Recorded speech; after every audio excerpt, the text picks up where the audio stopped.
Yeah. All right. Hi, for those of you who don't know, my name is Brandon. My topic will be about abortion. And my proposition is that efforts to restrict abortion have negative social consequences. These consequences that I'll be going over would be making it less safe, which is dangerous, as well as increases chance of poverty and death. Let's see. Laws against abortion make it less safe. Every year, worldwide, about 42 million women have unintended pregnancies and choose abortion, and nearly half of those abortions are unsafe. And then about 70,000 women worldwide die because of unsafe abortions. That's about, you figure Cal Poly's about 20,000 students, that's like 2 or 3 Cal Polys put together, and all those women died. So. And of the women who do survive abortion, about 5 million of them have like lifelong health complications. And having a reproductive choice, such as abortion, could be the only thing that stands between a woman and poverty. Teen mothers are less likely to go to college and complete the education necessary to qualify for a well-paying job, as well as 38% of mothers who have children before age of 18 obtain a high school diploma. That's pretty rough right there, you know? So they may be forced to take like a low-income job just to support the kid they have on the spot, maybe forcing them to take welfare or some other government support. And less than 2% of mothers who have children before age 18 complete college by age of 30, compared to the 9% of young women who wait until the age 20 or 21 to have children.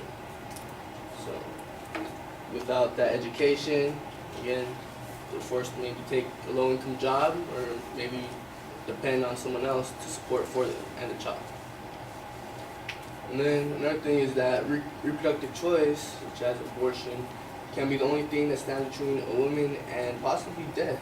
Teen girls between the ages of 15 and 19 aren't ready to have children just yet. They're 5 times more likely to die. And the babies that do survive their birth have 60% higher chance of dying as well. And in conclusion, efforts to restrict abortion have negative social consequences, such as making it less safe, which results in more deaths, and maybe forcing women to poverty, forcing them to take lower income jobs, and making them have a more difficult chance to complete the education and succeed in life.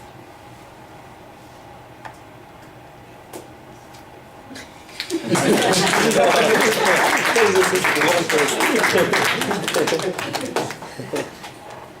was waiting for it.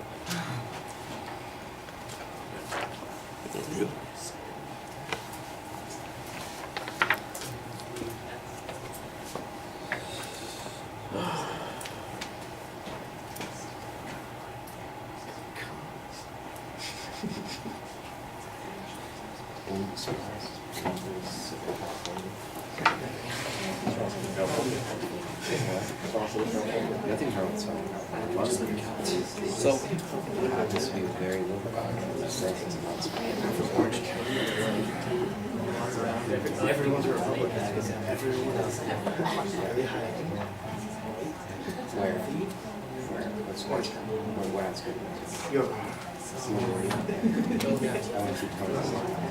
Oh, so you CDM? No, I mean, Jersey.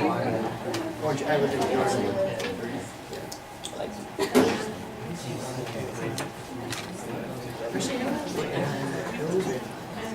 Yeah, I moved up. So you went to see it? But it's like, here's a chat. My house is. All right, Brandon. Proposition's clear. Good. All right, I gotta wait. Ask you guys to hold it down because this will go much more efficiently if I don't have to compete. Thank you. The proposition is clear. The layout of the secondary structure is fine at the beginning of the speech, but in the body of the speech, I didn't think that you kept that organizational structure as clear, and I thought the material tended to run together.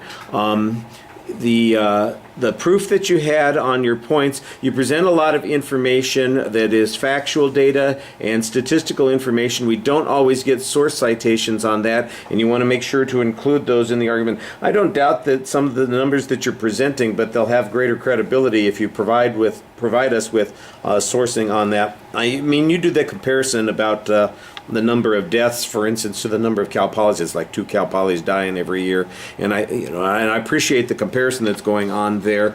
But for instance, the number of deaths need to be compared to places, for instance, that have access to abortion versus those that don't have access to abortion, because that seems to be the argument that you're making, is that it's safe access that produces those deaths, and I don't really know that is connected to this particular issue. I just know that you've got this number. Is the reason they don't have safe access is because there are efforts to regulate it, or is it because they're just too poor to pay for proper medical treatment on those sorts of things, or are they doing it themselves because of some other issue that's going on? I think there's a lot of assumption built into the data, and we don't really get more information on the data than just the numbers, so there's a little bit of a problem there. Like I said, I think you kind of go around in circles on a couple of those arguments, and although you started off with a pretty good structure, that the material tended to run together. At the end, by the way, I thought that you had a pretty good illustration of one of the problems. I thought you had a good exit line, you had a good finish, but you got to deliver it the right way so that people know that you're done. So even though the language was right and the structure was good on that, you also have to give it a little personality and vocal variation so that people can follow up on that. All right, thank you.